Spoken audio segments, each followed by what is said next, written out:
अब तक हमने समझा कि फॉरेक्स मार्केट होता क्या है, कौन लोग इसमें पार्टिसिपेट करते हैं और बेसिक स्ट्रक्चर क्या है। अब अगला स्टेप है फॉरेक्स के बेसिक टूल्स समझना।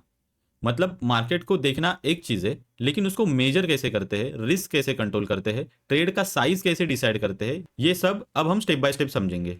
और यहाँ एक इंपॉर्टेंट बात है, बहुत सारे बिगनर्स डायरेक्टली स्ट्रैटेजी सीखना चाहते हैं, एंट्री कहाँ लेनी है, एग्जिट कहाँ लेनी है, लेकिन अगर आपको ये बेसिक कंसेप्ट क्लियर नहीं है तो बेस्ट स्ट्रैटेजी भी आपको लॉस दे सकती है। इसलिए अब ध्यान से समझो, ये सेक्शन आपकी ट्रेडिंग की बैकबोन है, ठीक है। चलो सबसे पहले एक सिंपल सवाल, अगर मैं आपसे पूछूं प्राइस मूव कितना हुआ तो आप कैसे मेजर करोगे? थोड़ा ऊपर गया या थोड़ा नीचे गया, ये ट्रेडिंग लैंग्वेज नहीं है। ट्रेडिंग में हमें एग्जैक्ट मेजरमेंट चाहिए और उसके लिए होता है पिप।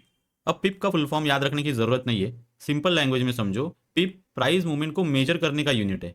जैसे डिस्टेंस मेजर करने के लिए मीटर होता है ना, वैसे ही प्राइस मूवमेंट मेजर करने के लिए पिप होता है। अब एक मोस्ट इंपॉर्टेंट रूल समझो, मोस्ट करेंसी पेयर्स में पिप होता है फोर्थ डेसिमल प्लेस। अब एग्जांपल देखो, अगर यूरो यूएसडी 1.1000 से 1.1001 हो गया तो ये एक पिप मूव हुआ। सिंपल देखो, ये यूरो यूएसडी का पेयर है, पिप्स काउंट करने के लिए आप मेजर टूल का भी इस्तेमाल कर सकते हैं। अगर समझो आपको ये वाला मूव कैलकुलेट करना है कि ये मूव कितने पिप्स का है, ठीक है, तो आप ये मेजर टूल को यहाँ से यहाँ तक लगाओगे तो आपको राइट कॉर्नर में पिप्स का काउंट दिखाई देगा, जो कि है 26.4। 1.1848 से लेके 1.1874 तक अराउंड 26 पिप्स होते हैं, ठीक है। अभी मैंने बताया कि मोस्ट पेयर्स में फोर्थ डेसिमल पीप होता है, बट जेपीवाई के पेयर्स एक्सेप्शन होते हैं, जैसे यूएसडी जेपीवाई, यहाँ पीप होता है सेकंड डेसिमल प्लेस। अगर समझो ये जो मूवमेंट है हमें कैलकुलेट करना है, जो है 152.62 से लेके 152.73, जो कि है 10.7 पिप्स। आप यहाँ पे मेजर टूल पे भी देख सकते हो राइट हैंड साइड पे। इसलिए बिगनर के लिए सिंपल रूल है, normal pairs fourth decimal and JPY pairs second decimal. अब सवाल आता है पिप इतना इंपॉर्टेंट क्यों है? पिप के बिना ट्रेडिंग पॉसिबल ही नहीं है। पिप्स आपको हेल्प करता है ये मेजर करने में कि आपका प्रॉफिट कितना है, लॉस कितना है, स्टॉप लॉस कितना दूर है और आप कितना रिस्क ले रहे हो। मतलब पिप आपकी लैंग्वेज ऑफ ट्रेडिंग है। अब एक सिंपल एग्जांपल लेते हैं, आपने यूरो यूएसडी बाय किया और प्राइस 20 पिप ऊपर चला गया। अगर आप वन स्टैंडर्ड लॉट ट्रेड कर रहे हो तो वन पिप अप्रोक्सीमेटली $10 होता है, तो 20 पिप का प्रॉफिट हुआ $200। अब आपको क्लियर दिखता है मूवमेंट का रियल इंपैक्ट। लॉट्स के बारे में मैं आपको आगे पढ़ाऊंगा, टेंशन मत लेना, ठीक है। देखो यहाँ एक बिगनर मिस्टेक होती है कि लोग सिर्फ प्राइस देखते हैं, पिप काउंट नहीं करते। एक प्रोफेशनल ट्रेडर क्या करता है, वो हमेशा पिप्स में सोचता है, प्राइस में नहीं, ठीक है। अब पिप समझने के बाद हम स्प्रेड के बारे में जानते हैं। स्प्रेड होता है आस्क और बिड के बीच का डिफरेंस, मतलब बाय प्राइस और सेल प्राइस के बीच का गैप। अब एग्जांपल देख लो, यूरो यूएसडी में बिड अभी दिख रहा है 1.1868 और आस्क प्राइस है 1.1869।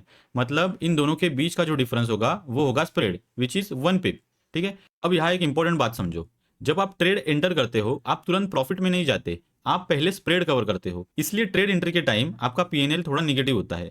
अब सवाल आता है स्प्रेड एग्जिस्ट ही क्यों करता है, क्या ये अननेसेसरी कॉस्ट है? Answer is no.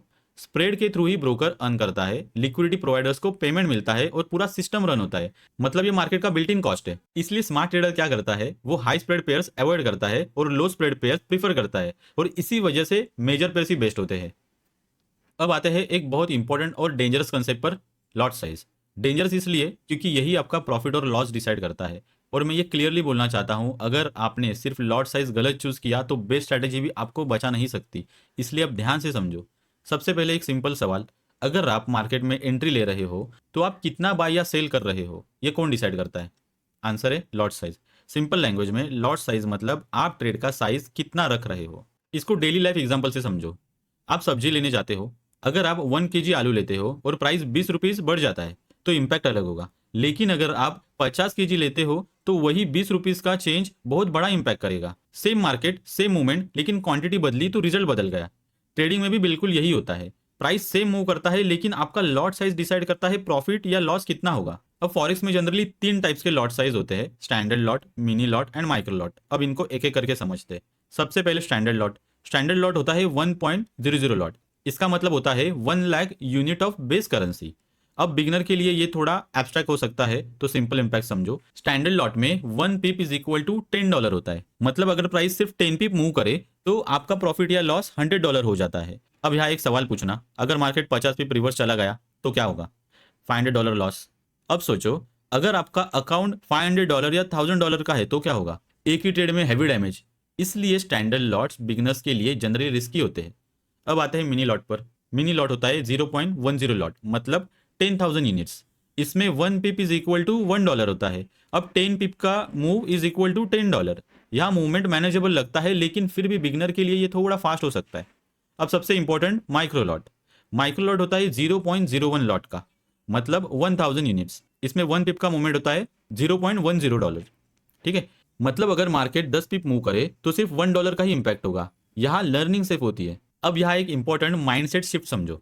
बिगनर्स क्या सोचते हैं, छोटा लॉट लेंगे तो प्रॉफिट भी छोटा होगा, लेकिन प्रोफेशनल्स क्या सोचते हैं, छोटा लॉट लेंगे तो लॉस भी कंट्रोल में रहेगा। और ट्रेडिंग का फर्स्ट गोल क्या है, प्रॉफिट बनाना? बिल्कुल नहीं, अकाउंट को सेफ रखना, क्योंकि अगर अकाउंट ही नहीं बचा तो प्रॉफिट का चांस ही नहीं मिलेगा। इसलिए बिगनर के लिए एक गोल्डन रूल बताता हूँ, स्टार्टिंग में माइक्रो लॉट से ही स्टार्ट करो। 0.01, मैक्सिमम 0.02 या 0.05, उससे ज्यादा नहीं, क्योंकि यहाँ आप अर्न करने नहीं, सबसे पहले सीखने आए हो। और लर्निंग फेज में कैपिटल प्रोटेक्शन सबसे इंपॉर्टेंट होता है। अब एक कॉमन मिस्टेक भी समझो, बिगनर्स जल्दी प्रॉफिट दिखना चाहते हैं, इसलिए वो बड़ा लॉट ले लेते हैं। फिर छोटी सी मूवमेंट भी उनको इमोशनली डिस्टर्ब कर देती है। फियर, पैनिक, रिवेंज ट्रेडिंग सब स्टार्ट हो जाता है और अकाउंट धीरे धीरे खत्म हो जाता है। इसलिए लॉट साइज सिर्फ नंबर नहीं है, ये आपकी इमोशनल स्टेबिलिटी भी कंट्रोल करता है। अब थोड़ा गोल्ड के बारे में भी समझते हैं, XAU USD। Gold forex pair से थोड़ा अलग बिहेव करता है। यहाँ एक लॉट का मतलब होता है 100 आउंस ऑफ गोल्ड, और प्राइस मूवमेंट यहाँ फास्ट होता है थोड़ा सा। गोल्ड में 1 पॉइंट मूव भी सिग्निफिकेंट इंपैक्ट ला सकता है। इसलिए बिगनर के लिए रूल सिंपल है, गोल्ड सिर्फ 0.02 लॉट से स्टार्ट करो। ठीक है, यहाँ ओवर कॉन्फिडेंस बहुत जल्दी पनिशमेंट देता है भाई। अब सबसे important part, lot size decide कैसे करें। प्रोफेशनल ट्रेडर्स कभी भी रैंडम लॉट साइज नहीं लेते, वो कैलकुलेट करते हैं। लॉट साइज डिपेंड करता है आपके अकाउंट बैलेंस पर, आपके स्टॉप लॉस पर, और आप कितना रिस्क लेना चाहते हो। अब एक सिंपल एग्जांपल समझो, मान लो आपका अकाउंट $1000 का है और आप डिसाइड करते हो कि आप एक ट्रेड में मैक्सिमम 1% रिस्क लोगे, मतलब आपका मैक्सिमम लॉस होगा $10, एंड आपका स्टॉप लॉस है 20 पिप का, which is standard stop loss. तो आपको ऐसा लॉट साइज चूज करना होगा जहां 20 pip is equal to approximately $10 loss हो, तभी आप कंट्रोल रिस्क में ट्रेड कर रहे हो। इसलिए प्रोफेशनल ट्रेडर्स हमेशा 1 to 2% रिस्क पर ट्रेड फॉलो करते हैं, और मैं भी आपको यही सजेस्ट करूंगा, आप भी आपके कैपिटल के 1 to 2% ही रिस्क लो। तो अब इस सेक्शन के इंपॉर्टेंट टेक अवे बता देता हूँ। लॉट साइज सिर्फ प्रॉफिट बढ़ाने का टूल नहीं है, ये रिस्क कंट्रोल करने का टूल है। अगर आपने लॉट साइज कंट्रोल कर लिया तो आप अपनी इमोशंस कंट्रोल कर लोगे, और अगर इमोशंस कंट्रोल में है तो आप डिसिप्लिन ट्रेडर बन सकते हो। नेक्स्ट टाइम जब भी आप ट्रेड लो, पहले ये मत सोचना कितना प्रॉफिट होगा, पहले ये सोचना अगर गलत गया तो कितना लॉस होगा, और उसके हिसाब से लॉट साइज डिसाइड करो। यही प्रोफेशनल अप्रोच है।